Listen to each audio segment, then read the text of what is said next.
Welcome to another episode of You Good Bro with myself, Jam, and JD. we're in one of our many studios that we just float around. We just have a few places.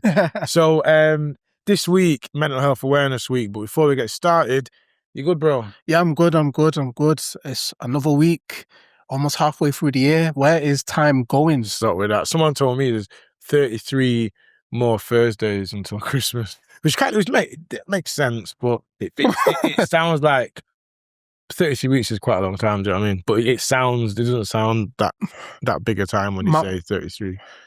My head still thinks it's March. I think January was such a long month, which it always is. February. And it's like, and then February was just like, and then like, as soon as you get to spring, we've got, because technically spring's a long month, because it's like March. Yeah, true. And then May's a long month, but it doesn't feel, do you know what I mean? Like January you feel every 31. You feel every day in January. Yeah. But like May, even though it's a long month, it doesn't feel that long.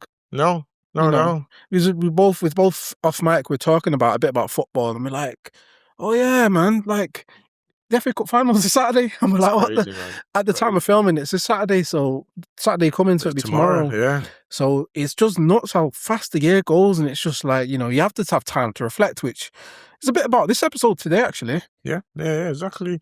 So this week actually got on, because we say we don't do this enough, because we get on socials more, do little videos here and there. So that's our aim. Yeah. So you make us accountable and tell us if we're not doing it, because we need to be doing more of that. So I just jumped in my car and said, you know what? Quick shout out. If you guys tell us what you do to keep your mental health going, basically, and keeping your head above water. So, and you've come up with some great responses. So we will go into that first. But Mental Health Awareness Week comes around every year. And I think today we are going to look into, are people aware of it now? Or is awareness at its peak now, basically? And we'll go into a bit of that. Yeah. But first of all, I do want to say, thank you to everyone for replying, letting us know what you do to keep your mental health intact.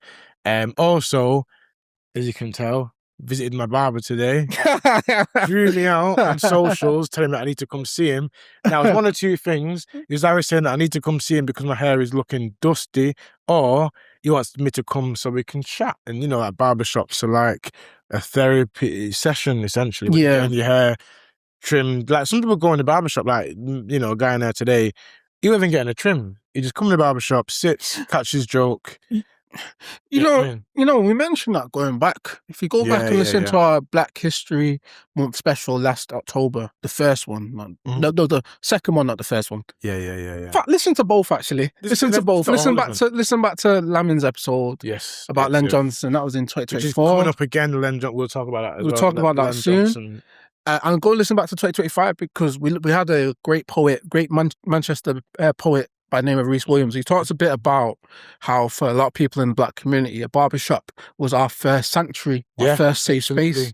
Before, as we mentioned, it's Mental Health Awareness Week. Yeah. Before I knew what therapy was, you go in the barbershop and you just talk. Yeah, you just talk, Totally. And I think that's like the important thing. But one thing I'll say is just a great shout out because, when Jamal put the video up, we had such a great reception from everyone who's commented. Really good reception. It's really good. But I think one thing we are going to discuss like, and I want to discuss this is because we've talked, this would be what, 82, 83 episodes. Mm-hmm. And we talked a lot about mental health. We talked about the different groups. We've talked about different charities. We've paired with many charities as well. Yes. Yeah. But it does still feel like there's a lot more talk than action. Yeah. And that's not to take away from everyone we've had on the podcast or the charities. I'm talking from the higher ups. I'm talking from the government. I'm talking from health services. I'm talking from a wider spectrum because a lot of the charities, they're doing this off funding. They're doing this off their own backs. They're filling a void which should already be there because the amount that's spent on advertising about mental health by all these organizations, there should be equal amount practical events which go on. Yeah, exactly. It's all well and good being aware, but what we're actually doing, which is why, in fact, this year's kind of topic or theme of Mental Health Awareness Week is action, taking action.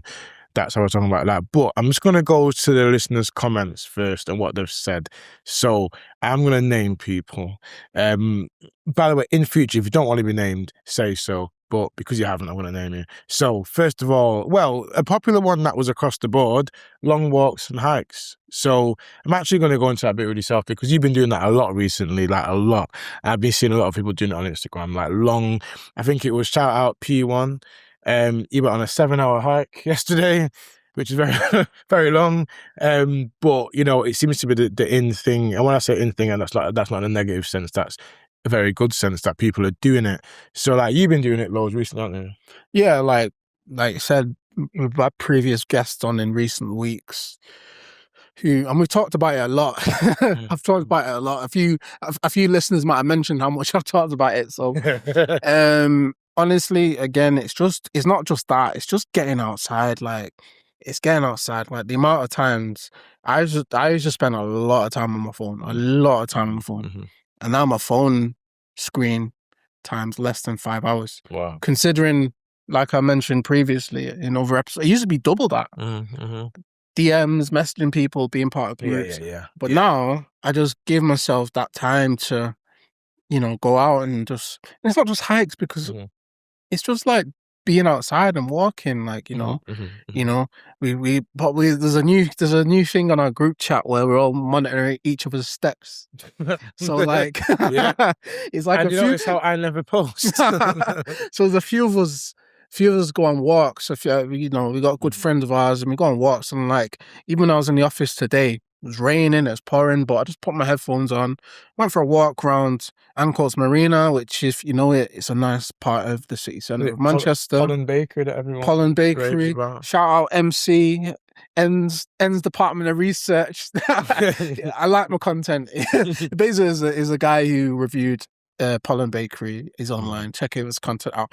But like, just nice. Like just going for walks. Just simple stuff. You know, like I think I've talked enough about hikes over the last few weeks. No, I never talk too much about it. You know, with me, I like to hyper focus on things. So yeah, like that's as simple as it is. And I think, you know, we've got good friends and we've had people on in previous weeks.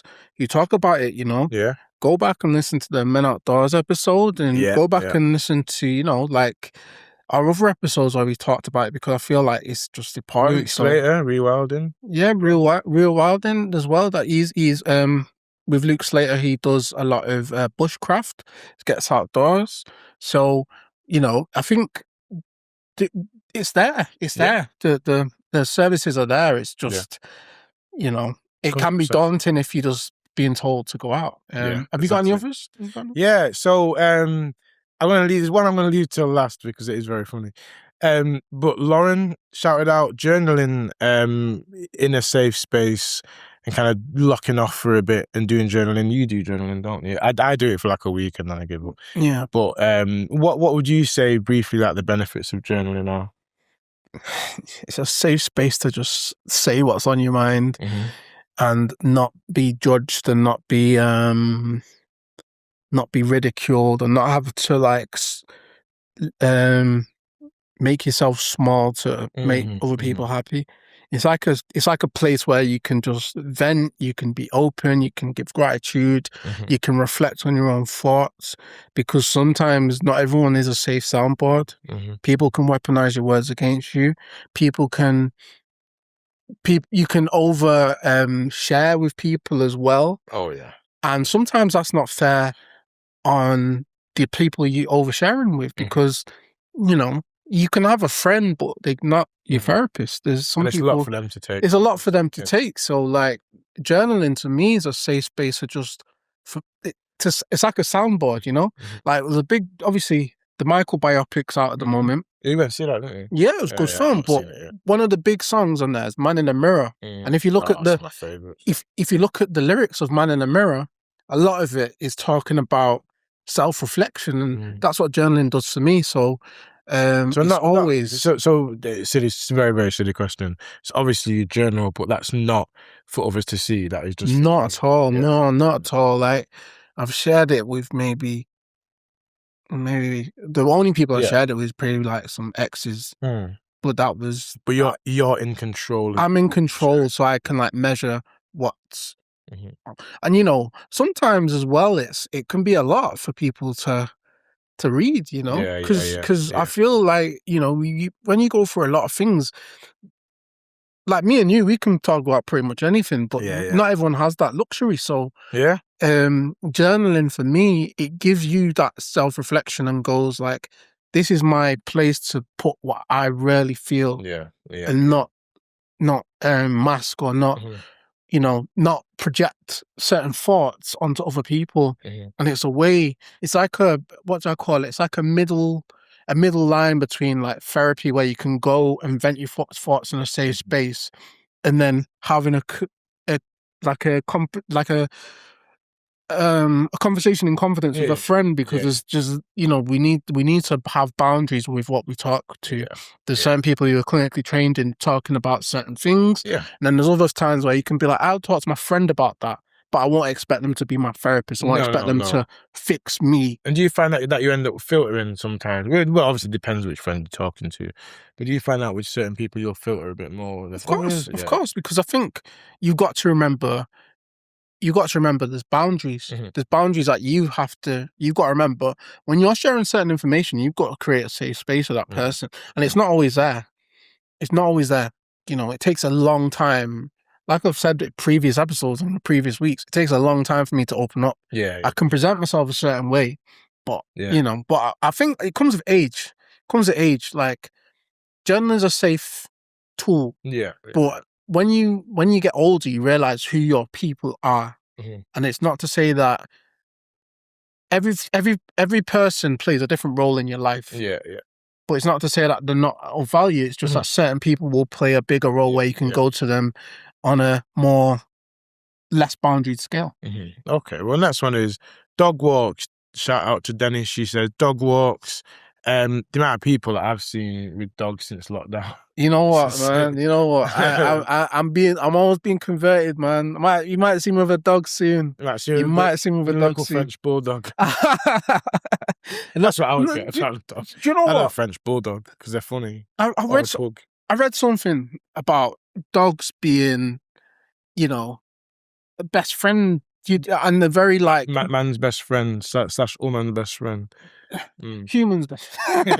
but like a lot of people like have dogs because they have the connection with the dogs, and dogs can kind of play that role of like dogs are quite empathetic once you get to know them, and a lot of people like have a connection with animals in a way which obviously they can still have a connection with human beings and stuff like that. But I mean, it's like I'm learning over time, like having friends and other people with dogs and partnering with dogs and stuff like that, of the role dogs play in people's lives, and it's it's growing actually. Like the amount of people who are having dogs now. I remember since lockdown. Because I think especially a lot of people lived alone. You saw how the amount of dogs people were getting because it plays a role. Yeah. But then the issue was when they go back to work, it's like but dog walks, and it's like I always think like shout out Percy as well. Shout out Percy. That's my friend's dog. Had to get that in there or get in trouble. But yeah, dog walks. Like so I think like it basically forces you to go out and walk, doesn't it? Because obviously if you don't walk your dog, you're in trouble. So I think if it kind of forces you, not that it should be forced because it's an enjoyable thing to walk, but maybe people who don't quite, for whatever reason, whether it's a mental reason, whatever, can't quite get out the door, and it's just a bit of a boost. So dog walks. Katie, shout out Katie, she says therapy. That was simply a comment, it was just therapy and that was it. And I was like, yeah, nail on the head, because obviously we know that we've both done it, have done it, still do it to a degree. And I think there's nothing like it really when it comes to, because I think like, and we've talked about this, like actually if we go way back to one of the first episodes where we're open about our own therapy journeys and things like that. So listen back to that episode. It's way back. Yeah, way back. It's like episode 10 or something. This is therapy to me. This is therapy to me. Like sometimes like when we have a platform like, you know, like we were saying before, we just got a really nice message from one of our international listeners. Shout out all the international listeners as well. Mhm. And he sent us a long paragraph giving us a breakdown of the episodes and how he felt about it and stuff like that. Which helps, by the Which way. helps Thank you. because some days, and we've mentioned it before, some days it is tough. It is tough, but like when I know I have this creative outlet to come to, and we're doing topics and we're brainstorming. Me and Jamal message each other every other day to talk about, what we talk about today, or next topic, what, next topic. you know, this topic or that topic, or we do a research. It feels like therapy. I know it's not technically therapy, but it feels like therapy because I'm putting the same effects as therapy. Yeah, it's like a vested interest. But I think we've covered so much about therapy, and like, you know, you've talked about it a lot. Yeah, it's one of the main things I think that we do that we have talked about on this, but I think, like you say, you hit it down on the head there. Like, therapy doesn't have to be turning up to a therapist and saying, sitting in a room and say, that's great. Shout out to my therapist who you've all actually met a few episodes ago, Kirsty. So it's not always just that, although that is brilliant and I value that so much. But also, as I said before, barbershop, you know, going to the pub. I think someone commented going to the pub, if you're that way inclined, but you can always buy soft drinks if you need. So, but I think just the fact going to the pub or a social space where you can sit and chat with people, that sometimes is just as good as therapy if you have that kind of like to your, that you know, if you have that available. So yeah, therapy can be anywhere, but to me, barbershop, like especially today, and the people in the barbershop will know what I'm talking about. My head was hot because of what we're laughing about. It's very funny. But I left the barbershop, A, with a fresh trim, and B, feeling good because I had a good interaction. It was funny. You know, if you know Jamaicans, you'd get the humor and one of them, and it was great. You know, I drove away thinking, yeah, man, I had a good afternoon. The endorphins, isn't it? The endorphins were high, you know, and that's just off going to the barbershop. So I know women, when they go to the salon, if they do, then sometimes a similar thing there, guys about. So the great spaces, really. Grace, shout out to Grace, who commented and said, take a step back from social media, have a wind down day, self-care and clean, which I think people call that a reset day. Reset day, and then we've, again, I think this is just like a recap episode. We actually did an episode about going offline. Yeah. So I think, again, it just goes back to what we've covered in that episode, and we're just saying that, like, we are going into an age where IRL events are becoming more important. You know, real connections, real sitting down, because we can't live through the phone with each other. We can't live on our group chats and talk about things. We've got to come out and we've got to actually get out and meet people. There's a lot of good IRL events in Manchester at the moment. You know, I mean, in real life. Yeah, IRL is in real life, you know. Come on, man. No, I know we're millennials, right? And we're getting old, but like, there's IRL is from like 2001, and it's kind of made a comeback. 35% of our audience, I'm the statistician, 35% of our audience is Gen Z. Yeah, they'll know what IRL means. Because it took me, because I'd forgotten about it until the other day. But back in the MSN days, I'm sure it was. Yeah, I watched some. In fact, shout out Keneal. He's one of our listeners, and he's one that actually. Shout out Keneal. Go on. So he made a post about the 90s and what we missed in the 90s.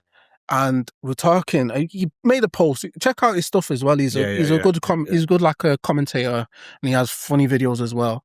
But he made a comment about what do we miss from 90s being 90s babies, and we talk about games, talk about Bulldogs, talk about Wembley, talk about riding bikes, and talk about all this stuff. Knock a door run, and I think that that's the past. But we need to have human interaction, and I feel like going offline, like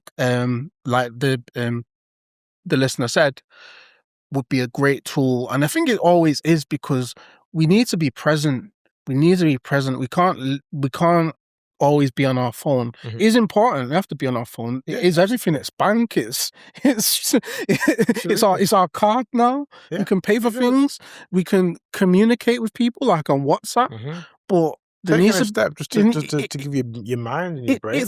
We're not designed to process all this information. So that's the thing I've been doing. Like, I have a day where, and it's not always the same day, but I have a day where I just switch off. Switch on, Switch yeah, off, yeah. totally. Like you, even I'm not that disciplined, so I'm well, not. I think it's just me being a bit neurospicy, let's say, All right. and just Someone being said this to me like, the other day. that's the new Gen Z term I learned. I like that I one. sound like a proper uncle in it. I like that one. I like that one. I might use it myself. Another listener, play korfball. I was very happy with this comment because I was like, yeah, you should. Say Leisure Centre if you're in Manchester. But anyway, yeah, play korfball. I'm going to widen that out and just say sport in general. Like, obviously, I play basketball, korfball. You should play football, don't you? Yeah, yeah. Do you know what I mean? So, gym, obviously, I'm harping about the gym enough, so I'm not going to do it again. But the physical activity, going out, and especially when it's like, you know, to me, like, the gym is a community. I've just changed gyms, yeah. And when I'm in that gym now, I've already met like 5, 6 people that I see on a regular, Yeah, and yeah. now we chat to each other, like go sauna, have a chat there. Da, da, da. So I think that community aspect of it, or like when you play football and play basketball, that community aspect of it is seeing your mates. Shout out Josh, who was on episode for November. Josh Cresswell, one of my teammates. He talks about kind of like how it makes him feel when he comes to places like korfball. So that's another one. And then the one I'm going to end this section with is Keneal, who was thinking about, who suggested moonwalking. Yes, Keneal said, if you moonwalk, it will make your day better. I can't moonwalk. But yeah, I'll say one thing, right? I'll say one thing. There was critics of the Michael film, right? When I come out of the Michael Jackson film, I haven't felt that positive in a long time. Moonwalking then. I almost did. I almost did. Honestly, I don't know what that film did to me, but honestly, my whole Spotify was just It's just nostalgic, off the isn't it? wall, Yeah. bad, Thriller, Jackson 5. So moonwalking, I hear it.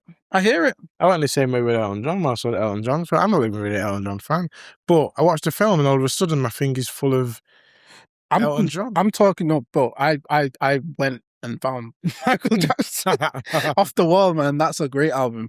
But yeah, I think the main thing is, thanks for everyone who's participated in that and sent their comments in. The main thing now is let's challenge it because everyone talks about mental health all the time. We do it on this platform. There's charities that do it, there's things that do it, there's organizations which do it. But we're in a bit of a like a pandemic when it comes to mental health. And it's not all like all the charities, and they get fundraising, they apply for funding, and all that is just constant. But it shouldn't be that way. No, it should not be that way. It should be a priority of the government. Everyone say, do you know what? People who need this should get the help, like, more or less straight away. Yeah. And we've got a great place like James's place, we just said. You have just opened up a new base in Birmingham. So congratulations to them. Very good opening. So that's another area that they can now reach. Prior to that, it was just Liverpool and London. Yeah, Liverpool and London. And Newcastle. Yeah. But now Birmingham as well. So, at least, there's more people that they can help. So shouts to James's place. Yeah. What more can the government really be doing? Because, I know we're in a time of government sort of could be here, could be there, could be everywhere. But what, once we get a steady government, what can they do you think in terms of helping this, which is that, as you say, mental health pandemic essentially? It's a tough one because, anyone knows about the government budgets. The austerity cut a lot of mental health resources, and they didn't realize the effect that it had on the wider spectrum of the mental health space. Absolutely. So a lot of the charities and a lot of the organizations which are either fundraising or get funding, they filled a gap where there wasn't one before austerity. And I think that people just think that taking services away was gonna solve a lot of things because people are like, oh yeah, but it's like that costs lives. Yeah, 100%. It costs lives. I think a lot of the time, the NHS, and this is not slating them or anything like that, but they will end up just referring to things like man, then meet up, did it. But it's like, okay, you're referring in places like this, but again, I'm not saying the NHS should fund them or anything. It's the government that, where that responsibility falls. But it's difficult for NHS because I'm pretty certain like practitioners within the service want to do more. Yeah. But they're stretched and they can't. So then it falls to places like the aforementioned charities and Mind and people like that, who then almost kind of not get used, but then, NHS will refer to them and it's kind of like just pushing them on and not really dealing with it at source. So there's a lot to be done. Do you know what we also need to do? There's a lot of people who talk about mental health, but we need more counsellors, we need more mental health nurses, we need more trained practitioners, we need more therapists, we need a lot of these things. So there's a lot of people who talk, but there's not enough people who do. But yeah, that's that. This year's theme is action. And I think like even myself, like we talk about all the time. I've even been looking at maybe potentially doing a counselling course myself. So I have some sort of tangible skills where we can help people because it's an interest of mine and it's an interest of mine and Jamal's. And it's a big reason we started the podcast because I would love to kind of go down that route. I was speaking to my counsellor about this a bit ago, about not yet, but maybe down the line, maybe in a couple of years from now, looking into that maybe and doing that because I know what a big help that can be to someone. It's passing a baton on, It's passing a baton on. The words that I've been given from therapists, the words been given from people we know. We've had one of our good friends who's a mental health nurse. We've also have counsellors. Shout out Kwesi, shout out Patrick. Both of those work in the mental health space. But it's like we need more because there's a 6-month wait apparently to get mental health support on the NHS. And that's 6 months. That's 6 months. 6 months. And then at the end of that 6 months, you might get 6 sessions and have to pay after that. Yeah. So that's another barrier. When can people, a lot of people, unfortunately, and I don't want to, this might be just a trigger warning in my head before I say this. A lot of people might not have 6 months. Yeah, absolutely. A lot of people might not have 6 months. And when you're in a dark place, you're always constantly seeing, mental health, this, mental health, that. And it's like, when you're in a dark place and the only resource is the NHS because we all pay our taxpayers money for that and they're telling you 6 months. Where can you go? Is that where where can you go? That's the there's I know there's Shout and I know there's Samaritans and they are great resources, but again, they're overstretched. And I think it needs to, the thing I was saying off mic as well is we really need to bring back community.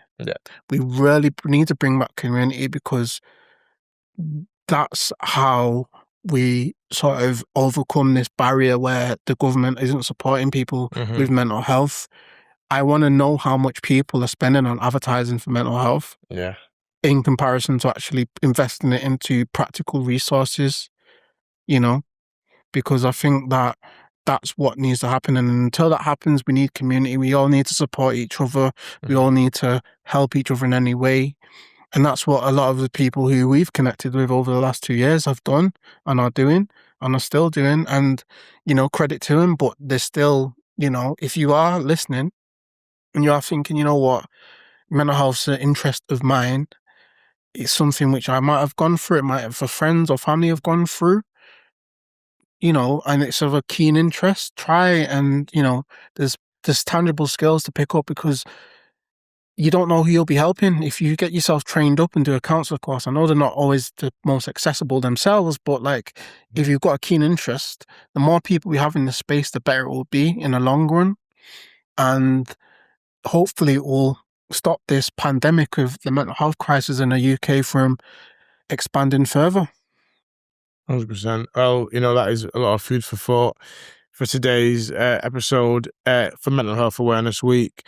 Again, always you can always contact us with topic ideas, or say we discuss a topic and you want us to drill in a bit more, or is there anything you just want to say about it, or definitely DM us, comment on any of our videos. And it's we're always that, where we always say that, the people's podcast, as it were, meaning that we want to get you guys involved as much as we can. And your comments kind of out there and things like that. For sure, for sure. And then if you want to ever share your story, feel free to contact us. We have had a few people in recent weeks wanting to share their story. It's life, well-being, mental health. It could be, something that you just want to share, like a Yeah, topic, feel free to reach out because we are open to that and we are wanting to engage with as many people and even nominate. So you can even nominate your friend or your family member or someone, an organization which might have helped you and we'd happily, like to get them on. So, yeah, feel free to reach out. We are a constant, we are building a community, and hopefully, some of the things we've talked about today and over the last few weeks or last year or two have helped you because it is always nice to hear that, like it's really nice. So, yeah. absolutely. So thank you again for listening. We're back again next week. In our third studio or whatever number studio this is. So yeah, thanks again for listening. Thanks for watching. Thanks for commenting.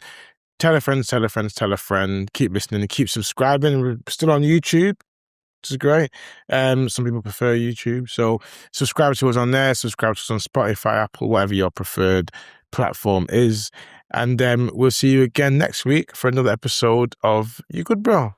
Peace.